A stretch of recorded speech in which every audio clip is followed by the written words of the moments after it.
playing with the car. We need to move the engine and the transmission forward about 3 inches. The last time we were at Cleetus and Cars,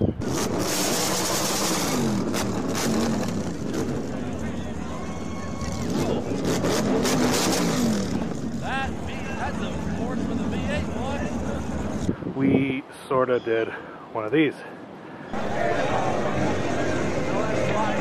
This is our CV shaft.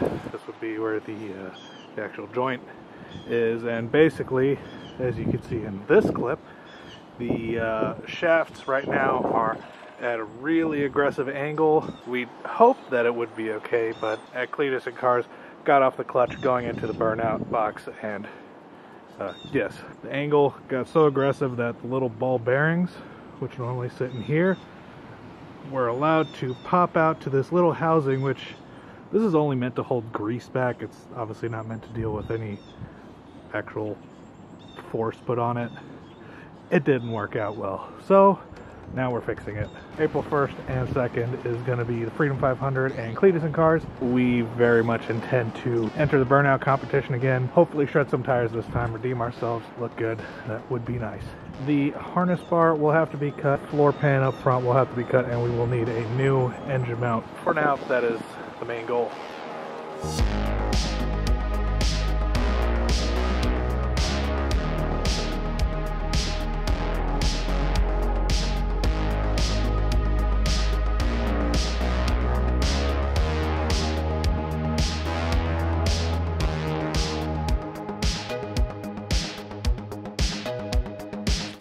Wait, the what?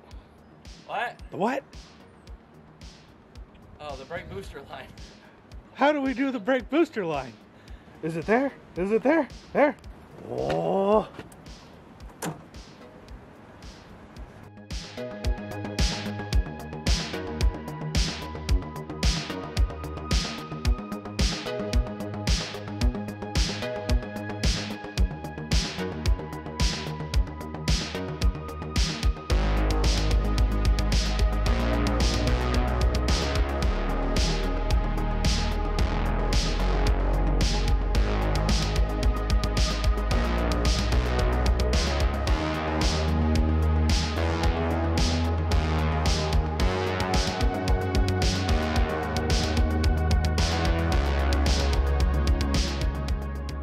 This is the engine that we've had in the Porsche. It is a Ferrari F136 pulled from a 2006 Maserati Quattroporte, 4.2 liter V8. They're rated at 400-ish horsepower, and we managed to put 352 down at the wheels. So we're pretty happy with the numbers it puts out. We just got some basic maintenance that we need to knock out on this thing. Our rear main seal has been leaking, and the oil cooler, which sits up here in the V, it has been leaking water out of the block. So it's not mixing oil and water, thank goodness, but it is leaking out water. Then this right here, the transmission mount we built, which we've come to call the Batarang, it's way too heavy duty for what it needs to do, so we'll be cutting out, you know, some triangles on it, try to lighten it a little bit. And then the couplings right here, which is where the CV shafts bolt to the diff. We have had the M8s that the car uses from factory shear on us, so we're upgrading them to M10, so we're gonna have to take these couplings out, drill them out, probably take it to a machine shop to make sure that they're actually drilled straight rather than just, you know, doing it on the bench. Look here, these welds, which did originally when didn't actually know how to weld, they're pretty bad. This is by far the worst one, but even the others, not exactly good welds on this thing, so we'll be redoing those.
objective for today is pretty simple.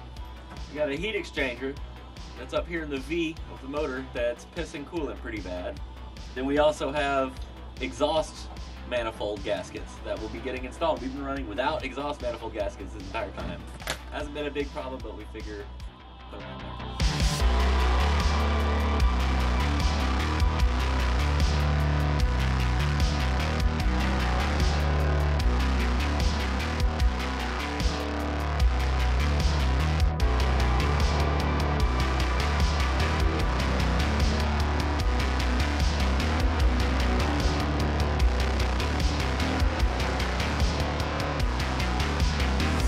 Okay, so for the engine, in order to move it forward some, one of the main things we need to do is cut out more of the floor pan. Going to end up removing the cross member that braces the back of the car, but there's no other way to move the engine further forward. We want to fix our axles, so this is what has to happen.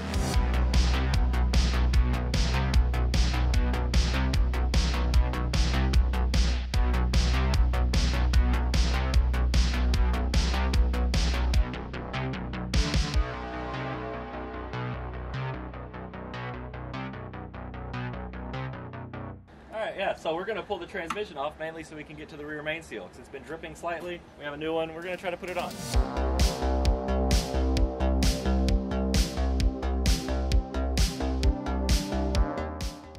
To explain our issue, we thought rear main was leaking. Turns out this thing is pristine. The problem is this bearing right here, that's normally where the input shaft of the factory transmission would sit. And I guess it sits there tight enough that it plugs that hole and stops oil from leaking out. However, our system here basically extends that to a new bearing that the input shaft of the Porsche transmission sits in. So oil is leaking through the middle of this and then coming up to the adapter and leaking out there. I could weld a plug into here. Problem is I don't want to weld on this and then have it be slightly out of balance. This is directly on, crankshaft.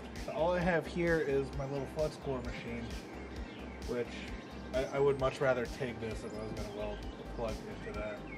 I want that extra control. I don't want to fuck up the bearing. What this means is that we're going to say, fuck it, bolt the bitch back together, probably throw a diaper on the car, revisit it sometime later.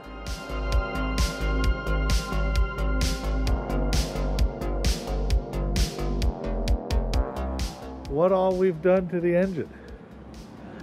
Put it back together. Well, we're about ready to put the engine back in the car. It's all back together. Big things, obviously, we have decorated, because that's very important. We think a little bit of water might have splashed in because we cleaned up the engine really good. Do a bit of an oil flush, which will be good for it anyway, and then we'll be ready to rock and roll, hopefully with much more violence, because now the axles will be straightened out and it will be much stronger. And we can finally abuse this car the way we really want to.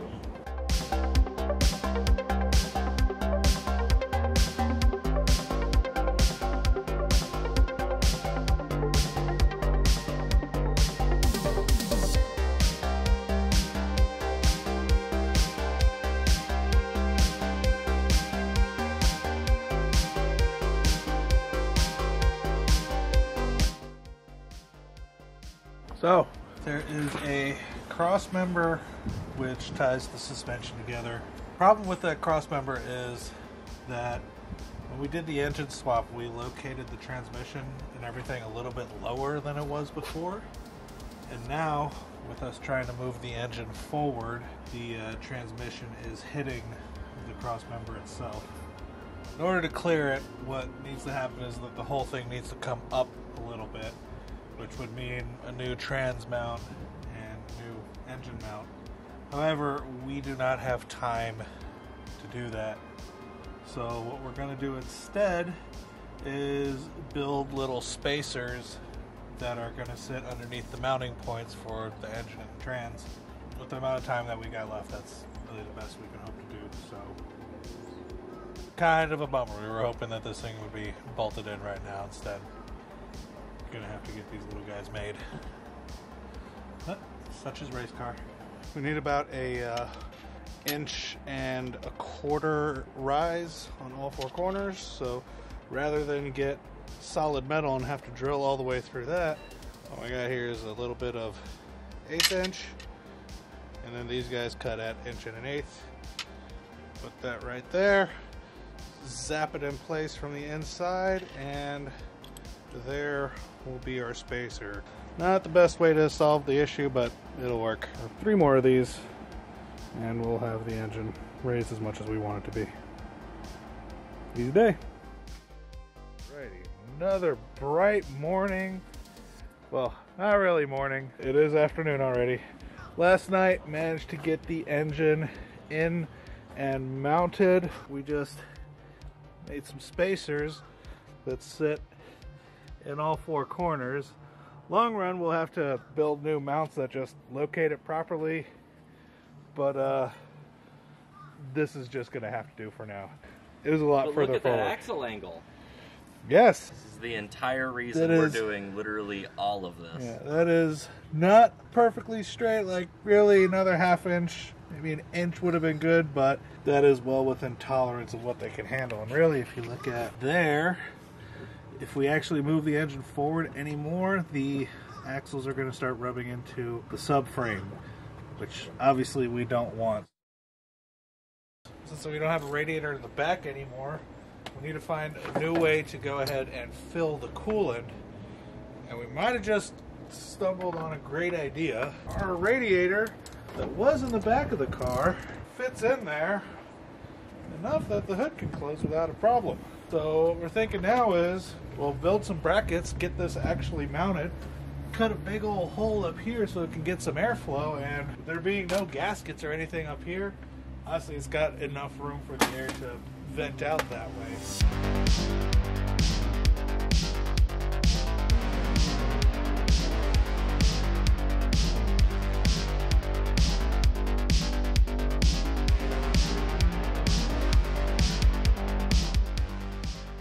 What do we got going on? I need to make this go here. These are the two outputs from the stock radiators. This is the splitter that was underneath the car. It would come from the engine, go through this splitter, and it would split to these two radiators. We're repurposing this to make the twos come back together, go into this radiator. And hopefully from this radiator, we'll go back to where we cut that off and to the engine. 2 things just got completed.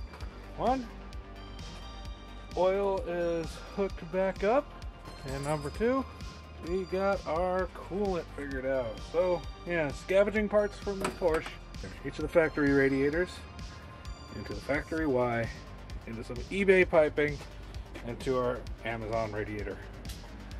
From there, we're now going to attach the pump at the bottom, drill a hole roundabouts there somewhere, and it's going to get sent back to the engine.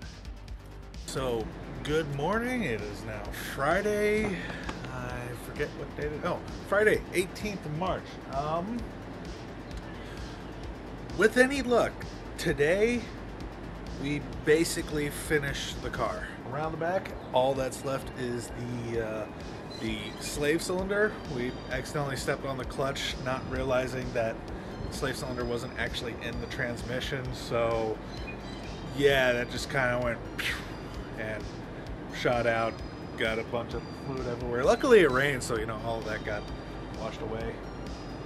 The only cutting we have left to do will be for building the firewall, and honestly it's going to be a pretty straightforward deal. It's just going to be a straight sheet of metal cut to shape, and that should do just fine.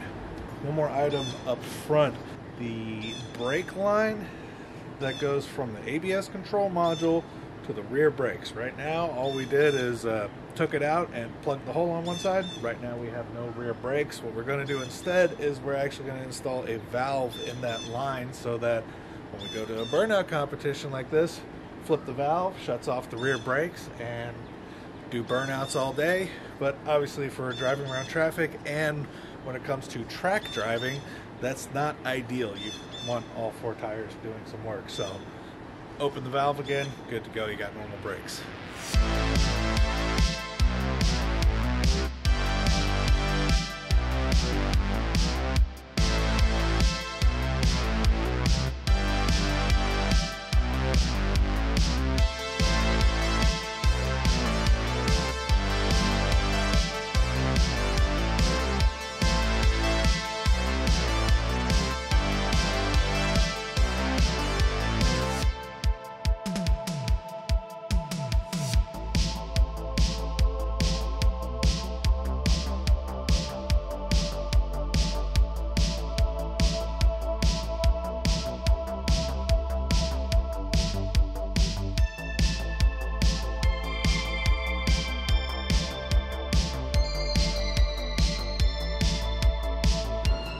Okay, hopefully today's the last day of having the car up on jack stands. Our goals for today are get all the fluids in it. We got a coolant, then bleed all that.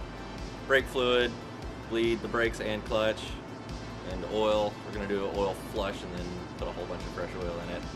And hopefully the car will at least be running and driving. It won't be completely done. We got a couple little things we gotta do left, like the harness bar for harnesses. And then we gotta reinforce the floor because it buckles and you put weight on it a little bit.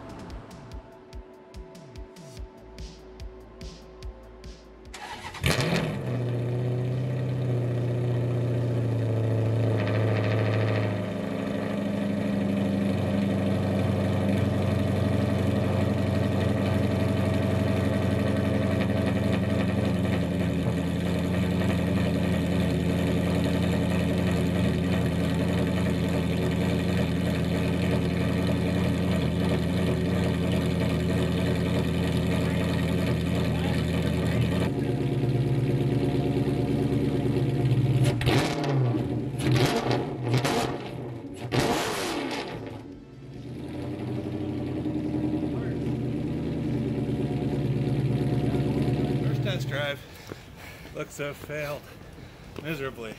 Accumulator seems to have gone a bit wonky. Don't know if a line just blew off or if the thing itself has some sort of damage. Fortunately, we only made it down the block and around the corner.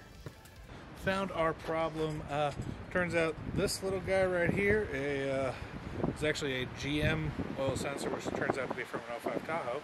I didn't know that, but this is what we've been using as an oil sensor on the engine because the factory oil sensor isn't a sensor, it's just a switch. So you have a little dummy light on the dash, and if you lose oil pressure, dummy light goes off. But no good for measuring actual oil, so I adapted it to use one of these. But what turns out happened is that apparently the diaphragm in this busted, which then allowed fluid to shoot out the top of the sensor. And yeah, we were out driving, read 0 oil pressure, turn the thing off immediately, and go back, and sure enough, there's a huge mess everywhere. So got another oil sensor, putting it in right now, and hopefully in the next 20 minutes or so we'll be ready to fire up again, try for another drive.